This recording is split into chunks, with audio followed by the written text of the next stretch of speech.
Helo, dydd Gwyl Dewi hapus i chi, ble bynnag i chi yn y byd. Gwenno Dafydd ydw i, Llysgenhad Americymru, dydd Gwyl Dewi i'r byd.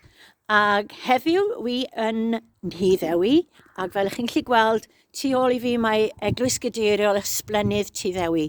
Mae'r cennin Pedr allan yn ei blodau, ac mae'n wallt i wedi sychu erbyn hyn, ond yn gynharach heddi, o'n i lawr ar traeth mawr gyda criw o bobl yn trochi dros Dewi mewn ffordd, ac falle bod chi'n ymwybodol, Dewi ddyfriwr oedd ei enw, achos oedd e'n yfed dŵr ac yn bita llysiau. Ac benderfynnes i bod fi eisiau gwneud rhywbeth sydd yn ymwneud â dŵr, so mi eithon ni fewn i drochi dros Dewi. Ac oedd e'n hynod o lwyddiannus, gwisgo penwisgoedd Cennin Pedr, ac oedd e'n lot o sport, a dwi'n gobeithio fydd pobl yn rhannu lluniau, lle bynnag maen nhw yn y byd, dewch i drochi dros Dewi, a Dewi drochwyr Dewi enghraifft.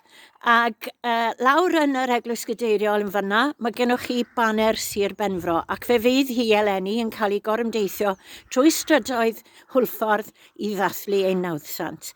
Felly, yr unig beth allai ddweud yw dydd Gwyl Dewi hapus i chi, ble bynnag i chi yn y byd. Diolch yn fawr.